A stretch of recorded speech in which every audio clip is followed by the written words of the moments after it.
तुंगभद्रा नदी के तट पर एक गांव था जिसे वहां रहने वाले ब्राह्मणों ने पवित्र और समृद्ध बना दिया था। उस गांव में आत्मदेव नाम का एक कुलीन ब्राह्मण रहता था। उसकी पत्नी धुंधली नाम की एक झगड़ालू स्त्री थी। कई वर्षों के विवाहित जीवन के बाद भी उन्हें कोई संतान नहीं हुई और आत्मदेव अत्यधिक दुखी होकर अपना घर छोड़कर वन में चले गए। वो एक सरोवर से अपनी प्यास बुझाने के बाद उसके किनारे बैठे थे, तभी एक सन्यासी उधर से गुजरे। आत्मदेव ने उन्हें अपने गृहस्थ जीवन के बारे में बताया और पुत्र प्राप्ति का उपाय बताने का अनुरोध किया। सन्यासी कुछ देर ध्यान में बैठे और आत्मदेव की कुंडली पर विचार किया और खेदपूर्वक उन्हें बताया कि उनकी कुंडली के अनुसार उन्हें लगातार 7 जन्मों तक कोई संतान नहीं होगी।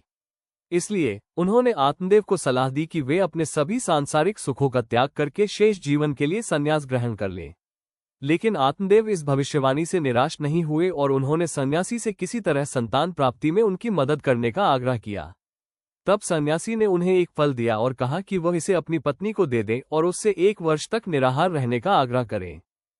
इस वरदान से अत्यंत प्रसन्न होकर आत्मदेव अपने घर लौटे और अपनी पत्नी को सारी बात बताई और उसे वो फल दे दिया। उसे फल खाना तो अच्छा लगा, लेकिन 1 साल का उपवास उसे कष्टदायक लग रहा था। वो इस कठिनाई से कैसे पार पाए, इस बारे में सोच ही रही थी कि तभी उसकी छोटी बहन उसके पास आई और उसे एक उपाय सुझाया। उसने कहा, बहन, मैं गर्भवती हूँ। मैं जो बच्चा पैदा करूंगी उसे तुम्हें दे दूंगी। तुम उसे अपना बच्चा घोषित कर सकती हो और अपने पति को भी ऐसा ही विश्वास दिला सकती हो। तुम सबके सामने घोषणा कर सकती हो कि तुमने वो फल खा लिया है और गर्भवती हो गई हो। हम इसके गुण दोष की परीक्षा के लिए उस फल को किसी गाय को दे सकते हैं। धुंधली को यह उपाय बहुत पसंद आया और उसने वैसा ही किया। धुंधली के गर्भवती होने की खबर नगर में फैल गई।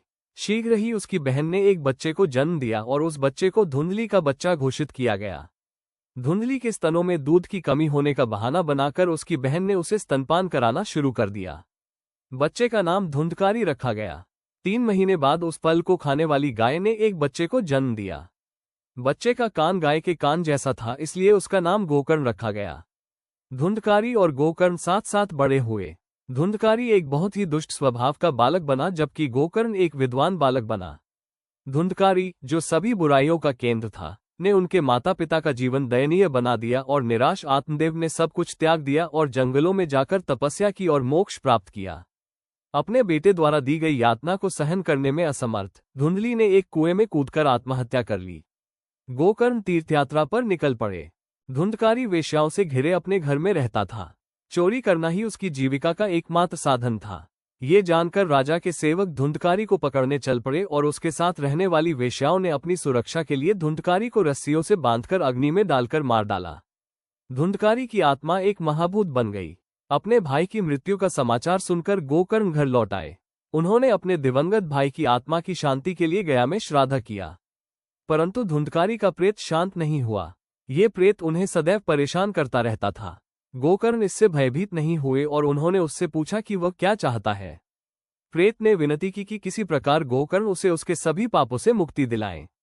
तब गोकर्ण ने पंडितों से परामर्श किया कि उस आत्मा को बचाने के लिए क्या उपाय अपनाए जाएं जिसे गया श्राद्ध से भी नहीं बचाया जा सकता।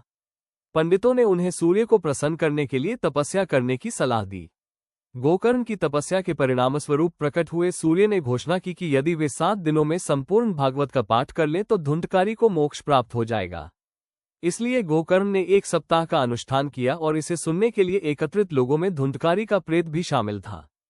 प्रेत को बैठने की जगह न मिलने पर वो 7 परतों वाले बांस में घुस गया और वहां बैठकर गोकर्ण की बातें सुनने लगा।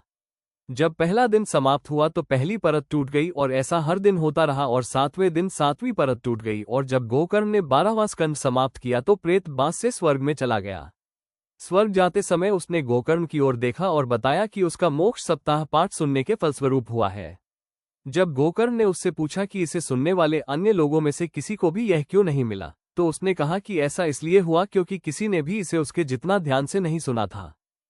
इसके बाद गोकर्ण ने सप्ताह का एक और पाठ किया और उपस्थित लोगों ने उसे ध्यानपूर्वक सुना। पाठ समाप्त होने पर वैकुंठ से विष्णु का एक रथ उतरा और पाठ सुनने वालों को ले गया। तो जिस स्थान पर गोकर्ण ने बैठकर सप्ताह का पाठ किया, वो स्थान बाद में प्रसिद्ध गोकर्ण के नाम से प्रसिद्ध हुआ। दिव्य रूप लेकर स्वर्ग चला गया।